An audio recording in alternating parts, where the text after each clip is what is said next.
Welcome to this week's episode of the Genetic Genius Podcast. I'm your host, Dr. Lulu, and today we have an extraordinary guest who is making waves in the field of women's health and nutrition. Joining us is Kim Hynes, a holistic nutritionist with a profound goal to help women age 40 and above break up with dieting and embrace a more intuitive approach to nourishing their bodies.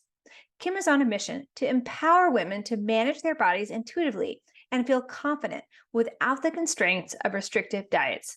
With her expertise and experience, she supports women going through menopause to overcome emotional and stress eating, helping them develop healthy habits and a positive framework for embracing their own skin. Not only does Kim own a thriving practice with 2 therapists, but she also brings a wealth of knowledge to her work. With an MBA and certifications in food addiction coaching and gut health, Kim combines her personal journey and relationship with food, along with her teaching and training background, to guide her clients towards less stress, a healthier mind and body, and boundless energy, all without resorting to dieting. Throughout her nearly decade-long career, Kim has positively impacted countless lives through her group and one-on-one coaching sessions. Today, she graciously joins us to share her wisdom, insights, and strategies for helping women feel beautiful from the inside out, rediscover themselves after menopause, and practice self-grace every day. Get ready for an enlightening conversation as we explore the revolutionizing world of women's health with Kim Hynes. Welcome, Kim. I'm so excited to have you on this show today. Thank you, Dr. Lulu. I'm really excited to be here with you. Yay, we're going to have such a great conversation. But before we dive deep into the show, I'd love for you to just introduce yourself to the audience. Tell us a little bit about your background and also what's your planetary impact? What makes you tick and excited? I love that. My name is Kim Hynes, obviously, and I am a holistic nutritionist, and I focus on intuitive eating and helping women reduce the emotional and stress eating that comes with midlife, menopause, the symptoms, and all of that also includes the body image and the mental and physical health. And the reason why this is such a passion for me is growing up, we had a very normal household with food. But as we moved into the 80s and I went into college, I found myself immersed in what everyone got immersed in was this very strong, pervasive diet culture. And it came in so sneakily that we don't even realize that it got embedded in us. And every decision that we made around food, around enjoying food, around healthy food, it came in such an interesting way where we think of it as good or bad. And we think of our bodies as good or bad. And one of my missions in life is to help women realize they're always good and we can always improve and we can always work on things, but we don't have to have the shame and guilt around some of these things that we didn't even have control over what we learned. And now we do have control and we can have even more control over food by having more permission and embracing the fact that we have control, but we don't know we do. We just think in the diet culture way. So I want to empower women to take back their ability to have permission to eat anything they want. And when they do that, it's not so hard. It's not a diet anymore.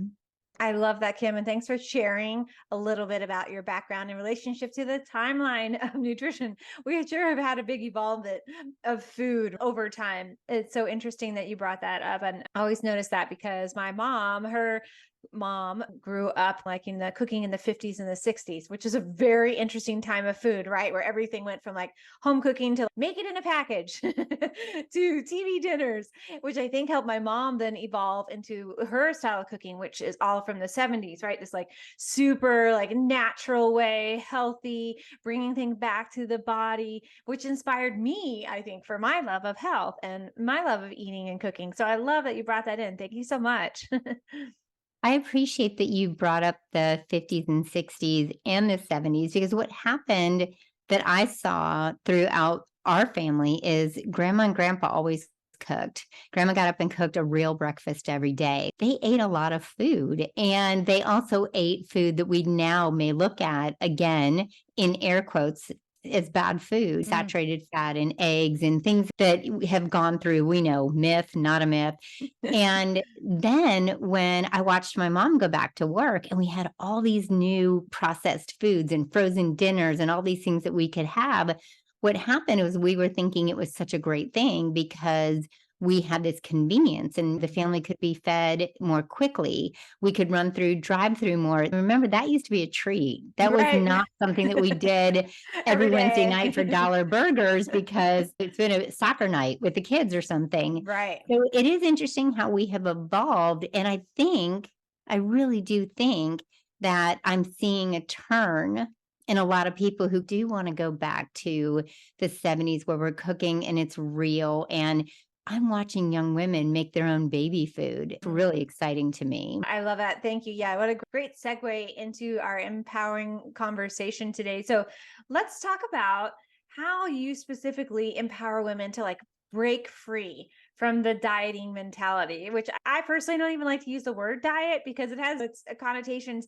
but breaking free from that mentality and then really embracing a more intuitive approach and also a more sustainable approach to just eating in general. That is a wonderful way to say it, intuitive and sustainable. Because what happens is we don't even really understand. And I agree, diet culture is, instead of calling it diet, it's just restrictive. It's food rules. It's Right. anything where we do not listen to our bodies. And it's a place where somebody's telling you what to do with your own body, even though your body is different. Your friend lost 30 pounds on the latest trendy diet, so you should be able to do the same thing. Or Mm. a man, they study something on a man, and so you should be able to do it as a woman also. The other part of this is the empowerment really comes from the mind. It doesn't come from willpower or discipline. It doesn't come from staying away from food. It comes from the mind. And one of the first things we have to work on is limiting beliefs because we all believe something about ourselves. And this is on a personal note. When I went away to college, I came home and everybody says, oh, freshman 15. But what people don't understand about the freshman 15 is it's your first time away from home and you don't have rules. So Mm. you're testing those boundaries. The second part of it is there's a little stress. The first year of school is very stressful, and that is stress eating. That's emotional eating. We're eating things that make us feel good. We're eating at all different hours. We're not doing things necessarily even for ourselves. We're just with other people. We're in a dorm eating the food that they provide for us. So that was the first time I realized, but what I realized was not about the food, not about the weight gain, but how people viewed me when I got back. And Mm. when somebody said something to me, there are two instances. A family member told another family member they were concerned about me. Oh, And then all wow. of a sudden I was self-conscious and it was the first time I'd ever gained weight. So I didn't understand it. The second thing was a boy had actually told a friend when he broke up with me, my old girlfriend had a better body. So these labels, yes, it was Wow. devastating. And Yeah. those labels started at 19 years old. And Mhm. for some people, the food shaming and the body shaming starts before that.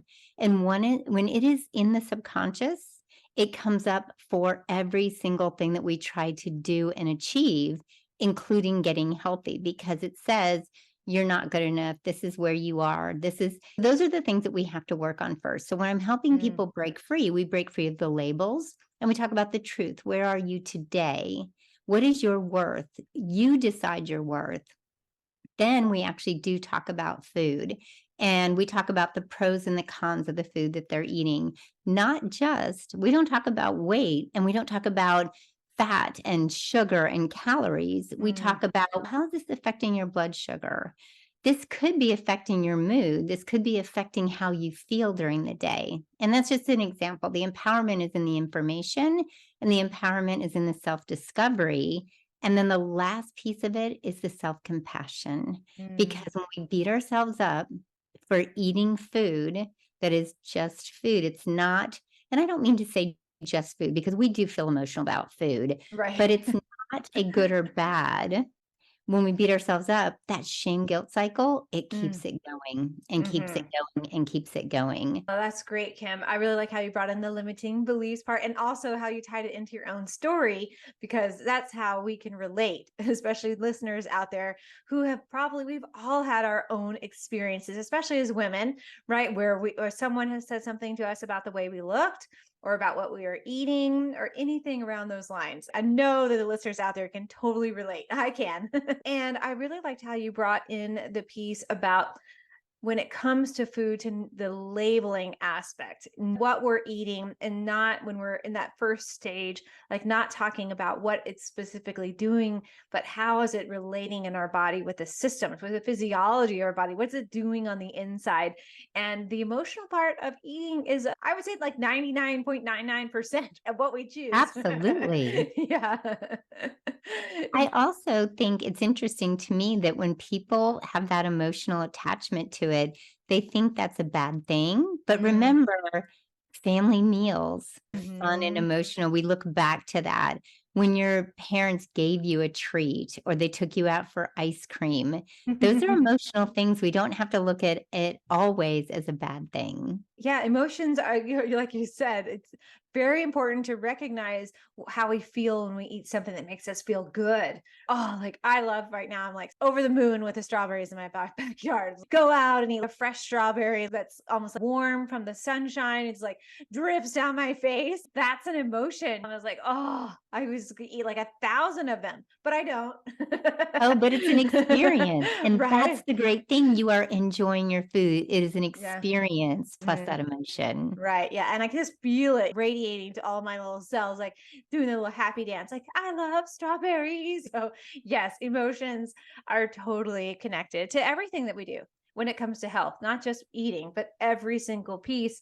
And I think that's, you were talking about kind of like the time frame, how we're evolving now in 2023 into a new health era, and we're really seeing people making more conscious decisions around health, and especially because they're recognizing how the emotions play in every piece. We've separated the physical being into its own box, right? And it can't work that way. We have to look at all the layers for that ignition of healing. I love that. There are so many layers, and the layers really in when you involve health, like you said, on top of the emotions, we look back and we think of family history, and as we're aging and we're in midlife, we look at some of the things that might scare us, the things that we're possibly facing and we're feeling in our bodies. And that's another place where we can take control of changing our trajectory. Mm. And the one of the things I love, and it's funny because you're the genetic queen. But when we talk to clients and they say things like, my dad had type 2 diabetes, so I'm just going to have it. Mm. When we look at the percentage of what we can control, especially with certain things, it's amazing when you start giving that power back and somebody realizes, oh, I don't have to just think this is my outcome. I Mm. can actually work towards a different goal so that I am not in the same place, because that fear creates other things in the body and stirs things up, and that can increase cortisol and that can increase inflammation. So it does Mhm. go way beyond the emotions. Totally. It so does. And when we're looking at how our relationship with food is, what are some of those common like obstacles or challenges that you see most often in your practice that women are like facing, especially around that intuitive aspect of their body? And what are some of those things that come up? And then how do you specifically support them in overcoming those challenges that can be overwhelming for somebody, especially in the beginning phases where they're trying to make a shift in doing something new? That is a fantastic question because it is very challenging to go from something that you've automatically thought for 20 to 30 years. I dieted for over 20 years, and to not look at food, if I look at a food, there are certain foods that unfortunately I still know the calorie count. Mm. And whether that's a good indicator or not, we don't have to get into that at all. But it's a trap, it's a prison because you Mm. know it. what you might think is your ideal weight. Those are some of the issues that I'm running into at the very beginning when I work with women is they are so trapped that changing that mindset and even being Mm, open. So the second obstacle is the fear I'm going to gain weight if I let myself eat certain things. mm, And there is a possibility that at the very beginning, it's never more than a few pounds, but there is a possibility of gaining a little weight. But the ability to lose in the end is greater when we can open our mind and say, I can have that food. So, another obstacle is literally the self talk. And when I teach someone to say, looking at the food, this is going to sound a little odd, but this works. I can have you. I can eat you anytime I want. I can eat you right this minute. I can eat you in 5 minutes. I can eat you tomorrow. mm, I have that power, I have that choice, and I get to take control, and I could eat you right now. But when we have that conversation, we're taking back the control, and that's an obstacle for people to imagine that they actually have control over food. It doesn't even seem possible. But mhm. when they do that, they realize the urgency starts to go away. Because when we say, we can't have something, I'm gonna be honest with you, if somebody said, "You can't have Reese's peanut butter cups ever again," I am gonna be like a naughty five-year-old, and what am I gonna think about all the time? I'm Right. going to think about Reese's peanut butter cups, and our brain loves to go there, or when we are told not to do something, our brain loves to go there. Don't think of the pink elephant. You're gonna think of the pink elephant when we say that. So that's another obstacle is just saying, hey, let's give your body, your brain, your mouth the opportunity to do whatever it wants and see what happens. What's amazing is people actually start to slow down and taste their food. Mm, We use a lot of people have heard of the 3-bite rule. It's mm. not that you only eat 3 bites. It's that first bite is so powerful on those taste buds, and it tastes amazing. The second bite is really good. Third bite's okay. When we start to get past, especially with processed food and sugar, when we start to get past that 3 to 5 bites, it's really the mindless eating. We're living off that memory of that first bite because we know what sugar and processed food and carby food does for us. It gives us Mhm. that happy feeling, whether it's dopamine, serotonin, those are things that you can explain better. But it's just that happy feeling. And we don't even have to know it consciously. Our body knows it's going to feel good. So Mm, working with women to slow down and be mindful and help them break free of having to have it. And another piece of this that we haven't even talked about is secret eating and mm, working back and breaking them free of feeling like when nobody's in the house, that's when they have to eat all the food, that it's mhm. always going to be there. You do what you want to do. And one other thing I've asked people to do when they're eating is, yeah, eat it, but put it on a plate. Sit down and really treat Mm, it like a meal, treat it like something right. you really want. So those are some of the obstacles that I run into, but the biggest one is really those limiting beliefs and working through what's already stuck in the subconscious. Oh, those are great, Kim. And there's so many pieces, so many little like nuggets of joy and great tips that you gave our listeners there. Thank you so much. And I like how you brought up the limiting beliefs and the aspect around fear and food and the actual aspect of relating to food when you're eating it, like having that communication open up. And I think the part that we're missing a lot, like you talked earlier about the having things been easily accessible, right, and readily in our hurried world. And when we take a moment to just breathe and ask our body and then communicate with the food about, is it, do I need it now? It's okay if I have you now, but do I need you now? Is it in that conversation? And slowing down with food is so important. It makes it so much more enjoyable too, and food is to Mhm. be enjoyed. And we've been taught this good and bad food. And I'm not saying that we want to go out and eat a bunch of things that are going to disrupt our hormone system and disrupt our Yeah, skin we're and our not saying gut. that But out there. yes, we do not. I'm not saying that.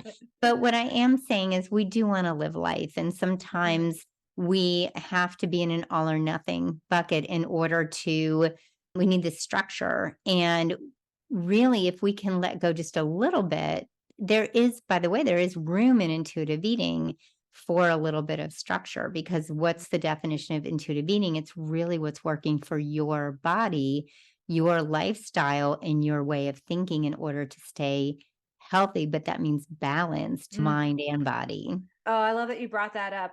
And because structure, it's working with patients when you realize, let's say, for instance, you have a food panel done, right, for a food allergy. Oh, okay, it looks like you're having allergies to dairy and gluten. All these things are in the eyes, like the deer in headlights. What? Yes. I'm like, okay, let's make some kind of structure.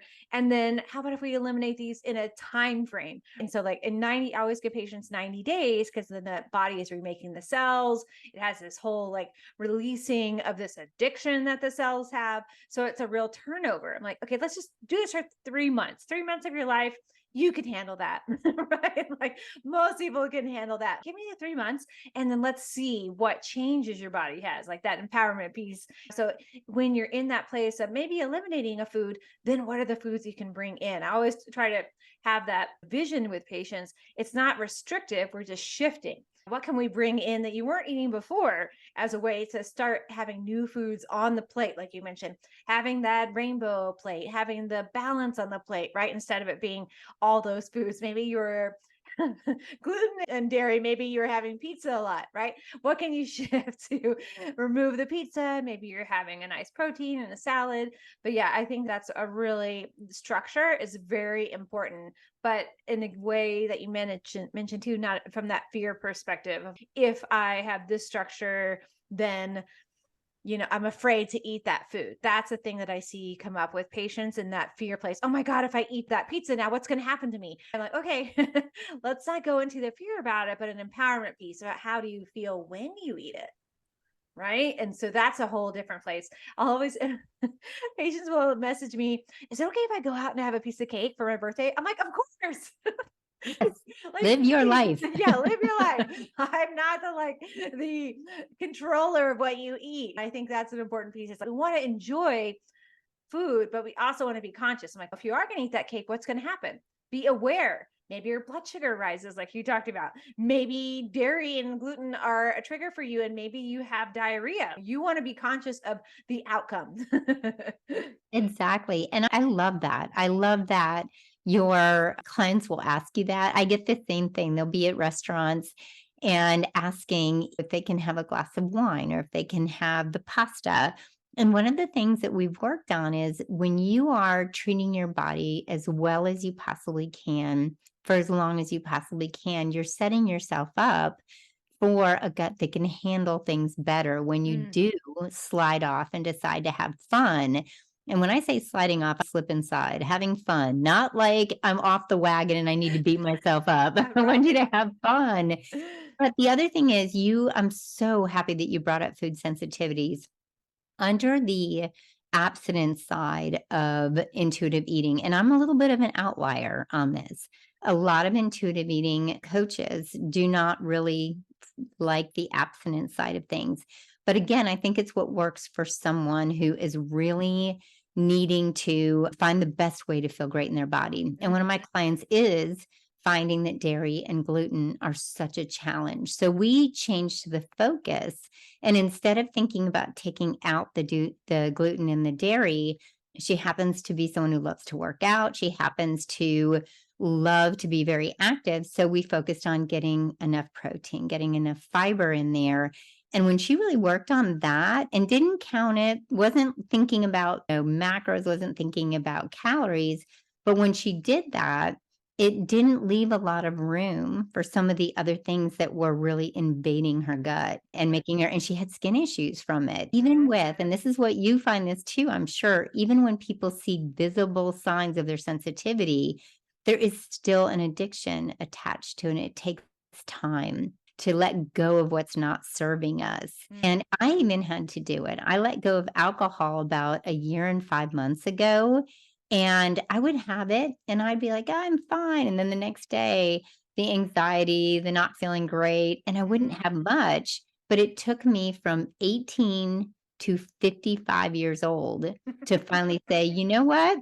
That is not feeling good. And I'm going to try it. And I did what I do with my clients. I did what you do. You just slowly walk away and see how it feels. And I didn't say never, I didn't say never. I just said, if this feels good, why would we do it? Why would we go back? Oh yeah, great points, Kim. So important. And I think that is a great way too to eliminate something and maybe keep a journal, bringing that awareness when you are like, I did the same thing. I was like, I think I'll take in January. I was like, I think I'll take a break. I don't really drink that much. I'm so just a lightweight anyway. But same thing. I found it wasn't really serving me, and I wanted to have a more of a clear palate and or clear plate and help my liver and my hormones a lot better because alcohol really changes the hormones. And I just eliminated it. And it's been interesting. And I think the biggest piece is the social environment.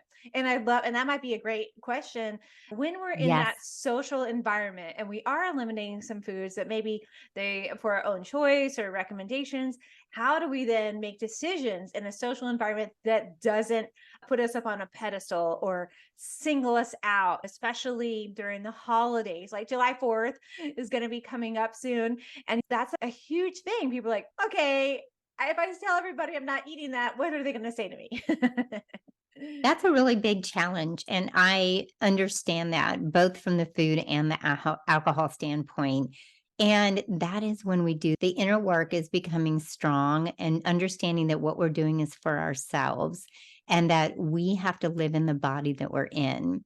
And when we go and deal with social situations, the interesting thing is when someone says to you, "Oh, you're not going to eat that cupcake, you're not going to have a glass of wine, you sure you don't want to drink?" That's actually a reflection. They're mirroring something onto you, projecting onto you Mm, some feelings that they might have already been having about how they would like to be eating or what they would like to be doing with alcohol. mm, Or there could be other situations they're just very unaware. And when we build up, when women get to build up their inner strength and their resilience and the power and the worthiness, because the thing that happens when we fall prey to what other people say about us, it's because we don't feel worthy and valuable. When you mm, are worthy and valuable and you know it, nobody can say anything that's going to change your mind on mm. you doing what's best for your body, which is also best for your mind. Yeah. Oh, that's a great point. It's so key. And I think that that's a great little segue into also talking about menopause and how the emotional and stress eating can really start to come into play because we're having that hormone shift. So, what strategies can women use? Do you recommend women use during this kind of time of this shift in our hormones as we're navigating that particular piece of that emotional eating phase? Such a great question because perimenopause, as we know, is such a roller coaster. And there are so many women that are not even knowing that they're in it at the beginning. They just feel Right. like they're being really crabby. They're gaining weight with that estrogen and progesterone change. And there are so many women that just are really starting to understand it. I'm so excited because I see so much more than when I went through it. I see so Mm, much more online. So, one of the ways that I love to support women is to, one, understand that this is such a process that our bodies go through. We are privileged to be in a place where we're going through menopause. It's not lovely, it's not fun.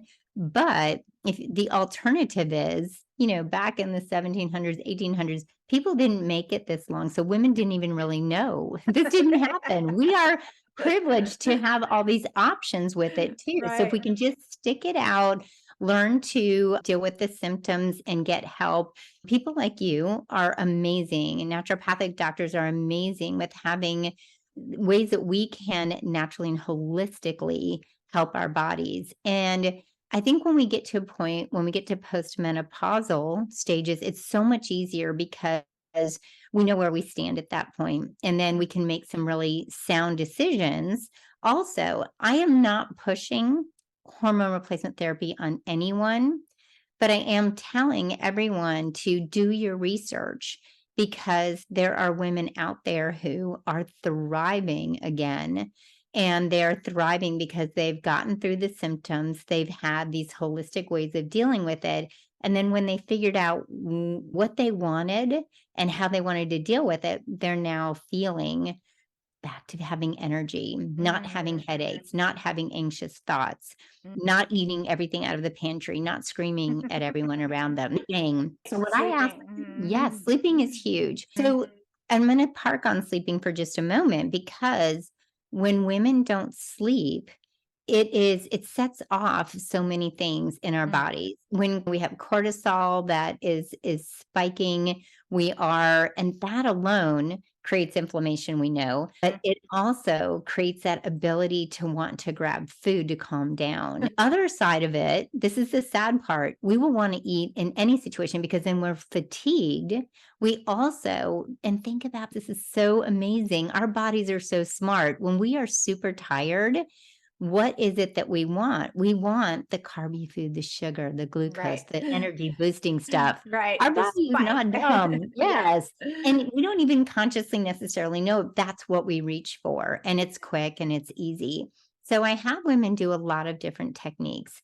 If they're not sleeping, we do a lot of meditation, especially in the middle of the night when they wake up. Mhm. The reason why I also have them check in on their hormones with their doctor, if you just know where you stand, it could explain. And you are a great person for someone to talk to. Like progesterone is a great Yes, sleep helper when we get that totally. in. And just what I help women do is find out all the information. I'm an Exactly. advocate with them. Go to the doctor, just get the blood work done. Just find out where you stand. Because here's Right. the other problem. This is about the time when a lot of thyroids start Oh, going also. totally. Yes. Yes.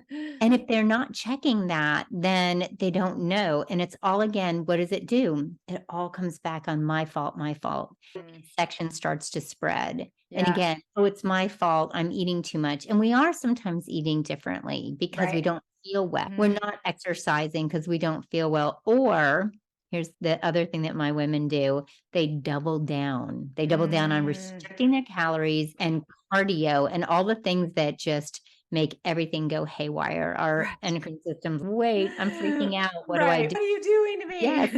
So me? those are all the things that I love to talk to clients about. Let's get our facts straight. It's Right. not necessarily you. This is menopause. And Mm, then I take them through stress relieving techniques too. Guided meditation, because some people struggle with regular meditation, guided yeah. meditation or focused meditation, tapping. I use a lot of Mm, tapping and emotional freedom technique in my practice. that's a great one. Yes, and really getting them out there just walking. You don't Mhm. have to run right now. You don't have to do a lot of crazy things.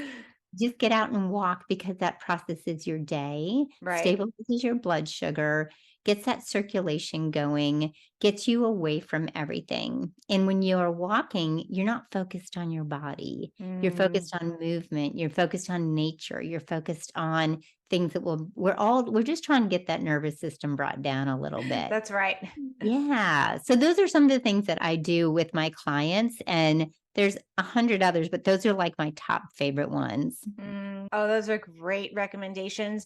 And I love how you kind of talked us through the emotional component of menopause and especially in regards to check things out. If you're noticing these changes in your emotions and body that might seem out of the norm, that's a great time to check in with your health practitioner, right? Okay, some things are going on because if you wait too long, it's this roller coaster or snowball effect, right? It's like then you get so far down the line that it's hard for us to bring you back. It It's is. like, It's yeah, really hard, that slippery slope. And I think there's so much information out there now. It's so exciting, but you have to just reach out. Just reach out and find someone. yes. And I love that you said that too. There is a lot of information out there, listeners, and Google is not a good source for you for figuring out what's going on or asking your friend. Sometimes friends can give great advice. I'm not saying that, but you're your own individual when it comes to your hormones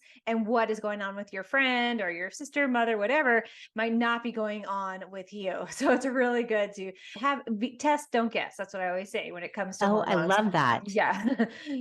Very important. And so, in relation to that, too, if we're talking about menopause and as we age, things in the gut can change and shift. So, how do you, as a holistic nutritionist, really address like the importance of gut health when it comes to women and really signifying, yeah, this is a way that we need to look at what's going on in your body and how, or what are maybe like 3 steps that women can really take to improve their gut health?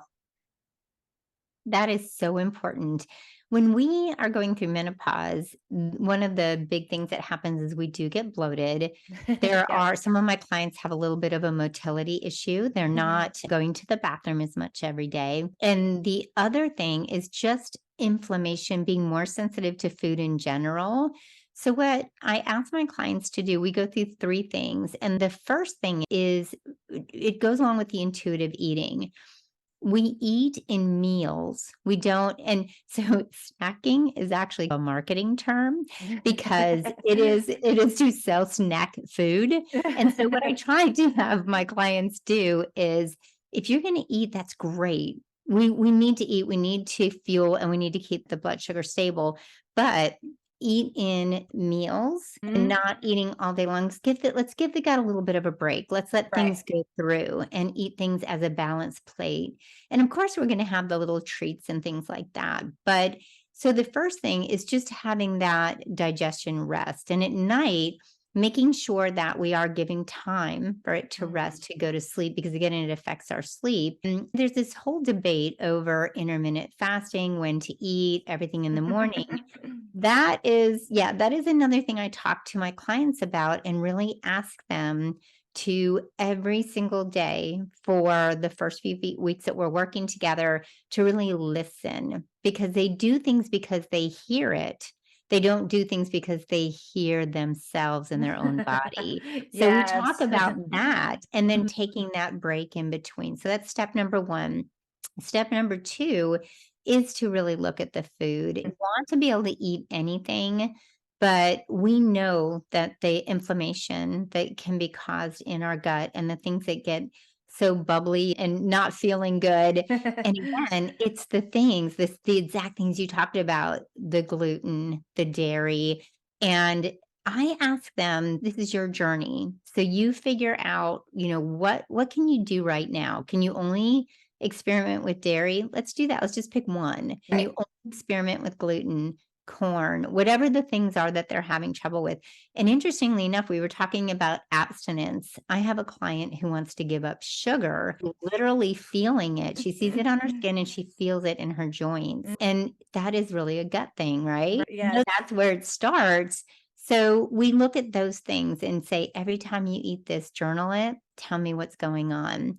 I also think that in addition to having the food that goes in there that doesn't cause you the inflammation, is finding your food. Mm. So I have people that come to me, and again, I don't have a judgment on this. I want you to follow your heart if this is a moral situation. But I have people who come, they want to be a raw vegan. And when their belly is not handling raw vegetables well, Mm. and it's just they're really hung up on this and they really want to do it. We say, okay, let's look at this in a different way. Let's start with the vegetables if that's what you really want, but let's cook them. So Mhm. find your way of having your food and getting it into your system so that your body can handle it.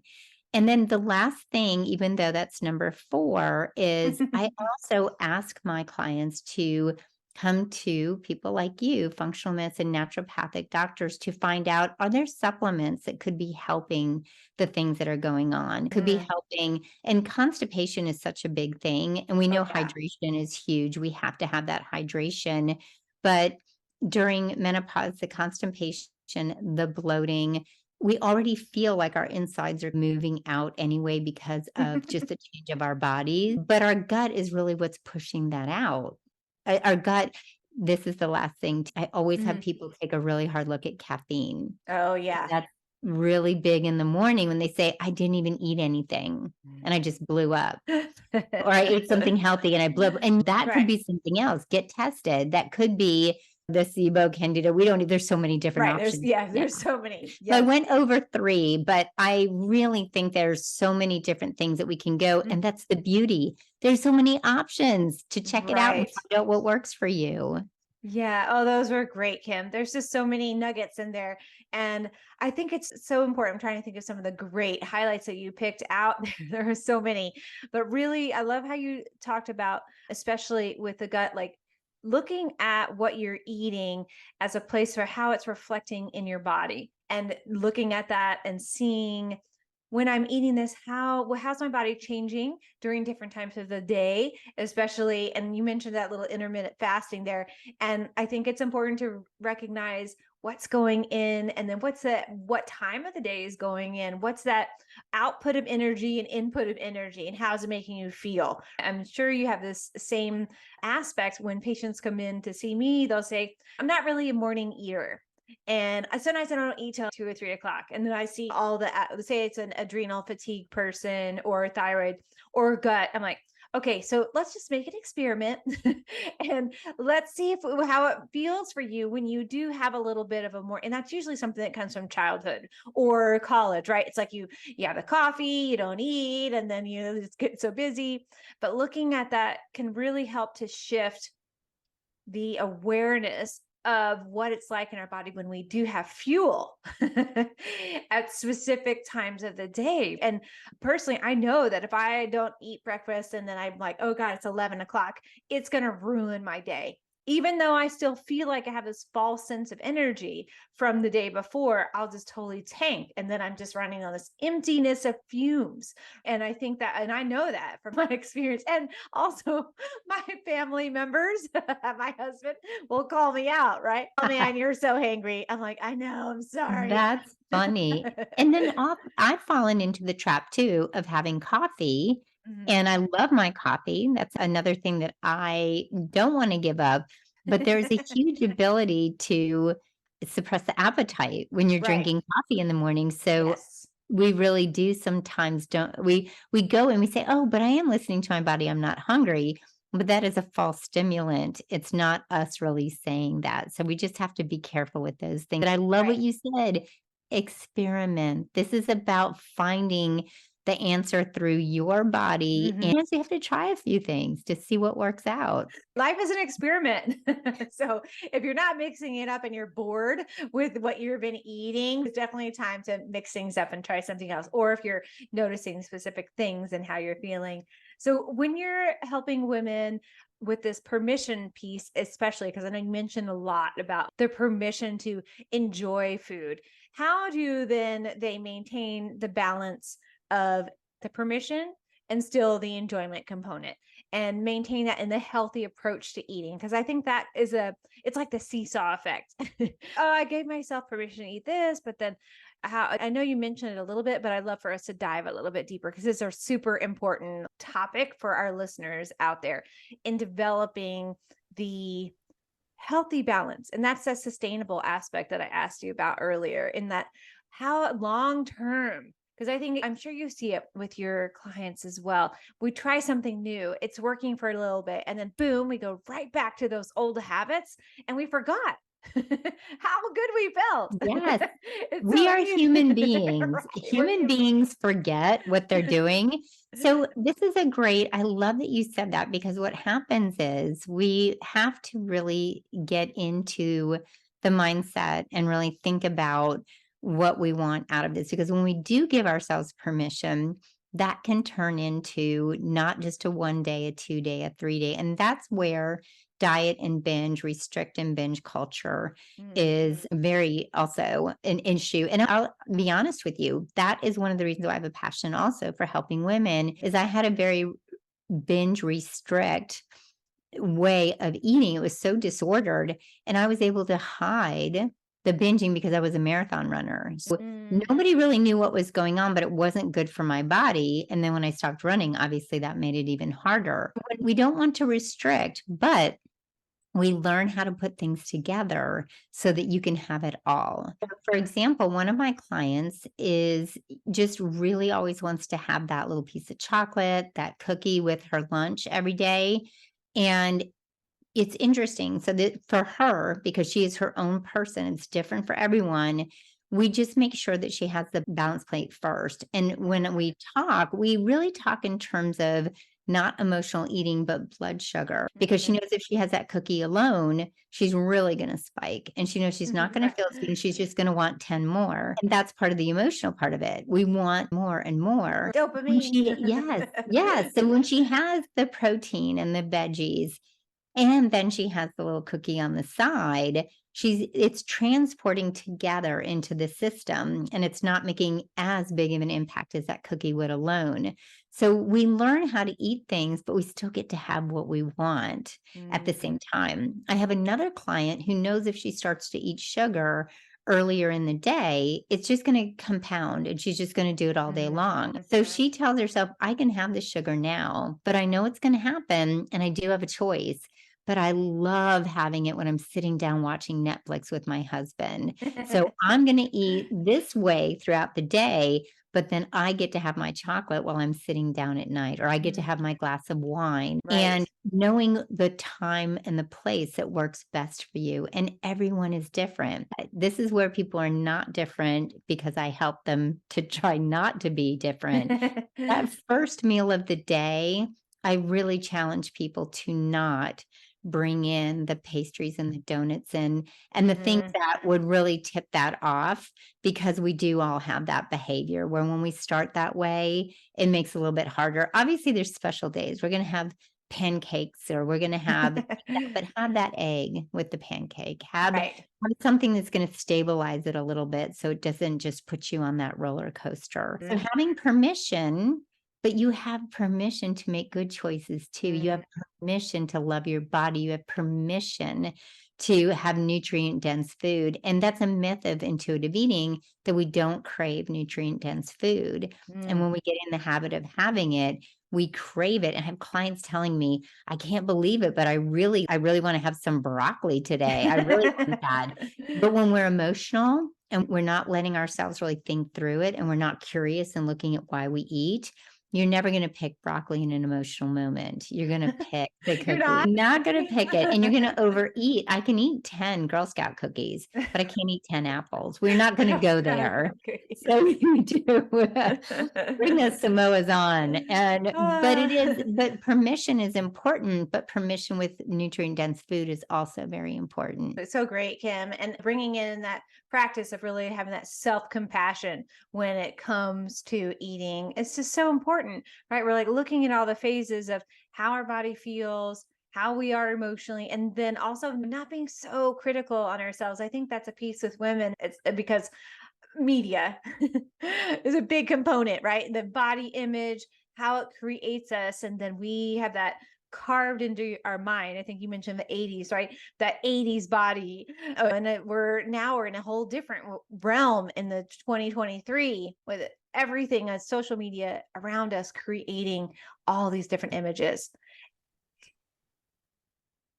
So, Kim, when we're looking at a place from this eating intuitively with this self compassion in our lives, how do you help women really reconnect and find their identity? Because I think we identify a lot with food. It like shapes us and our identity, right? Even through different timelines when we were talking about especially as we're moving into menopause, right? So, how do we shift our mindset from the place of not identifying with the way we're eating in this transition of food, because I know we change the way we eat through our different phases of life. We really do. And when we are in diet phase, which again, don't always really know that we're in that diet phase, the identity is that I am being good or I'm being bad. And when we identify food as good or bad, we identify ourselves as being good or bad. So Mm. a client will text me and we talk about this. So I definitely gently and lovingly remind them that they don't have to say, I had a good day. They'll Mm. check in and say, I was bad today. No, you weren't bad. You didn't hurt anyone. You ate a cookie. It is okay. But our identity is really wrapped up. And again, that is a societal thing, because when we look around at transformation photos, when we look around on the internet and people are working out, the sign for women, by the way, of really good bodies is abs. And so when Mm. somebody has abs, we assume they're perfect and we assume Mm. that they eat perfectly and they work out every day. But we forget there's a genetic component. We also Right. forget we don't know the story from start to finish. We don't know Right. if they kept the weight off. We don't know if they were 19 years old and never had children. We don't know all the stories behind it. So our identity is wrapped up really in a societal issue. Then on top of that, society has also put the ageism on us too. Women Mm, are really struggling to age in a very natural way. And it's not anyone's fault except for this society culture thing that kind of started youth and beauty and thinness are valuable. So when I mm, work with women to break free of those lies, because our worth and our value and who we are, our identity, are not our skin, are not our wrinkles, which, by the way, are mm, beautiful, which are not our bellies, which are not our bodies, which are not the skin that is starting to change and be a little crepey and have a little mm, cellulite. That's mhm. not who we are. That is just our body saying, hey, you've had a well lived life. You are moving through life. And if you choose, by the way, this is not a judgment on anyone. We Mm. all love to look nice. There's no judgment. If you want to have fun and I dye my hair, if you want to have injections done, if you want to do anything, as long as it, again, it under the intuitive eating principles, it is fitting for you, your body, your mind, your soul, if it makes you Mm, feel good. But if your identity is doing it because you feel pressure to not be you, that's when mhm, we have to do the inner work again. We do a mm, lot of tapping around it. We mm, do a lot of journaling around it. And we find out, who am I? What are my strengths? What are the things that I stand for? What are my values? Who do I want to be? Because I'm going to tell you, my tombstone, it's not going to be, oh, she always maintained a perfect weight. She always turned down the glass of wine and the cookie. I really don't want that on my tombstone. And I want people to realize what is it that you want to be known for? Mm, How do you want to impact the world? And it is okay to want to look good because we do know that there are certain signs that make us feel like we are exuding health. And glowing skin doesn't mean perfect skin. It just means that we have this vitality about us. Having our hair feel good. Going through menopause is the worst because your skin and your hair is so dry. You start to feel like you're not yourself. The flexibility, mobility, and strength. We didn't even talk about this part too, but I work with women on movement, resistance training, finding things that help you be flexible. It could be yoga, it could be stretching, whatever mhm, works for you. But that's part of our identity too, is how we want to be able to present in the world, go out and enjoy, have adventures, mm, live our lives, walk with our kids, whatever it happens to be. But always going back to, who are you really? Because this is a vessel. mm. Our outer body is a vessel. It's carrying everything. It does reflect everything that's going on the inside. So we have to work on the inside. But this is just a nice house to house your personality, your spirit, your values, and who you really are.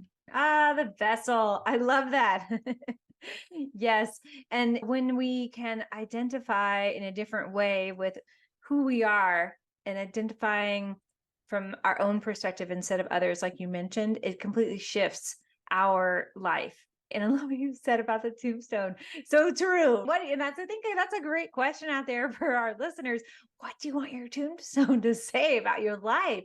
I love that. I gotta make a reel about that one. I love it.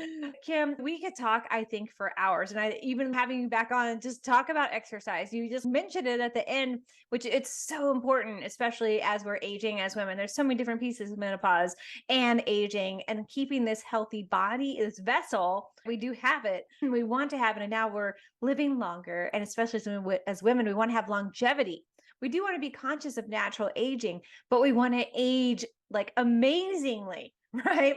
We want to look Yes. and feel and be able, agile, flexible, cognitive function, full, like all these things that we're realizing, like, oh, yeah, we can see the baby boomer generation around us having a lot of difficulties because of the way their life was hard in some pieces, war, all kinds of things, right? And now, as this next generation of women, we're like, I want to age gracefully, longevity, all those pieces. So I think, yeah, thank you for our conversation today. Oh my gosh, I learned so much. I appreciate being able to talk with you, and thank you so much. Such great questions. Yay. Don't go yet. We have a couple of things. So, one, let's talk about how people can find you, website, social media, and tell us about your amazing freebie that you're giving to our listeners. And don't forget to tell us about your podcast. Oh, thank you. On social media, I am everywhere at Kim Hynes Health. Hynes is Hynes. And I am mostly hanging out on Instagram. That's my favorite.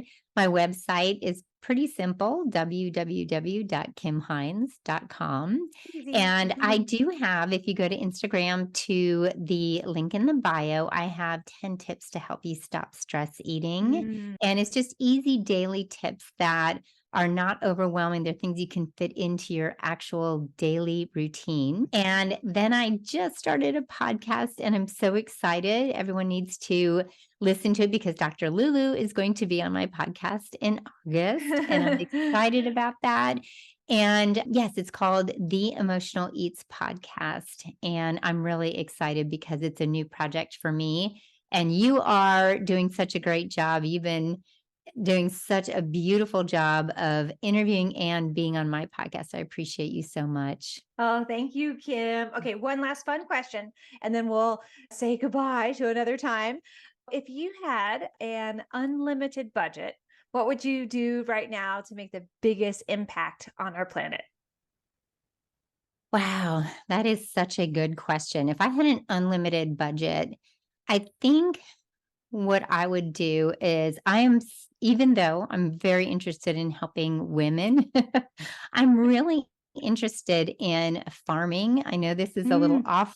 offbeat, but I've always wanted to have an organic farm. Mm. And one of the reasons why I love that is it's not just about having the food and having organic food and being free. I think we have all these forever chemicals and so many things that I'm very concerned about, but we've gotten away from having our hands in the dirt. And we have gotten Mm. away from the exercise and the mobility and strength training and all the things that we do from very functional movement. And I think if I could also help other people with that farm, having people work on it, we get the nice bacteria from the soil, Mhm. having it in for children and for children to be able to come and work on the farm and learn where their food comes from. So that would Mm. be one of my favorite projects, I think. Oh, I love that. That'd be so fun to have the farm and have like cooking classes and learn about food. That'd be great. I can totally see you doing that. Ding. That's a great one. I love it. Well, thanks again, Kim, for coming on the show today and our conversation. And I can't wait to share it with our listeners.